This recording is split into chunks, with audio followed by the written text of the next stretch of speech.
Seconde loi de Newton, mouvement de chute libre. Mouvement de chute libre, c'est un mouvement qui s'effectue sans frottement. Un mouvement de chute libre, ça peut être un mouvement de chute libre vertical. Mais ce mouvement-là, hop là, également un mouvement de chute libre, puisque ce mouvement se fait sans frottement. D'accord? Dans un champ de pesanteur supposé constant. Alors, vous aurez à démontrer ceci, eh bien, que dans le cas du mouvement de chute libre, le vecteur accélération du système est égal à l'intensité du champ de pesanteur terrestre. À vous. Ça y est? Alors on y va. Somme des forces extérieures appliquées au système égale la variation de la quantité de mouvement du système par rapport au temps. On va prendre l'exemple le plus simple, la chute libre verticale. Quelles sont les forces extérieures agissant sur un solide qui est en chute libre verticale? Eh bien, comme il n'y a pas de frottement, la seule force qui agit sur le solide est son poids P. Donc, la somme des forces extérieures est égale au poids P. Ne confondez pas la quantité de mouvement et le poids P, évidemment. Quantité de mouvement, petit p, poids P, grand P. Alors, la variation de quantité de mouvement est égale à quoi? La variation du produit de la masse fois le vecteur vitesse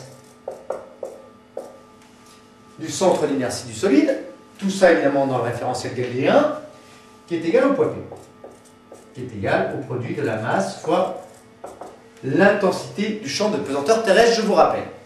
La masse du solide au cours de la chute libre, elle est constante.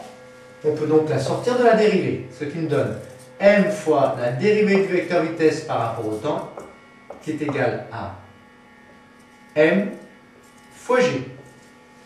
La dérivée du vecteur vitesse par rapport au temps, qu'est-ce que c'est? Eh bien, c'est tout simplement le vecteur accélération. La masse m se simplifiant. Nous avons donc le vecteur accélération qui est égal au vecteur intensité, au vecteur champ de pesanteur terrestre. Ces deux vecteurs étant égaux, leurs normes sont égales. C'est-à-dire que l'accélération, la norme de l'accélération, est égale à la norme de g. Norme de g qui vaut, je vous rappelle, 9,8 newtons par kilogramme. Comme l'accélération est en mètres secondes moins 2, le vecteur g a une autre unité que le newton par kilogramme, c'est le mètre secondes moins 2. Autrement dit, l'accélération a pour norme 9,8 mètres secondes moins 2. Elle est constante.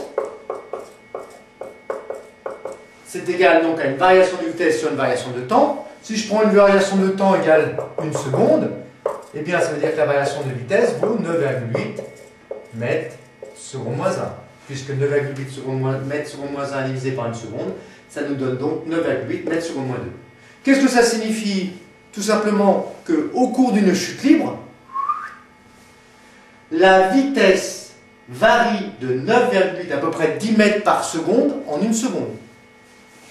Un exemple, c'est l'instant t égale 0, la vitesse est nulle. Eh bien, au bout d'une seconde, la vitesse vaudra quoi? Eh bien, 9,8, à peu près 10 mètres par seconde. Ce qui nous fait 36 km/h. Au bout de 2 secondes, elle vaudra quoi? 20 mètres par seconde. Au bout de 3 secondes, 30 mètres par seconde, etc., etc.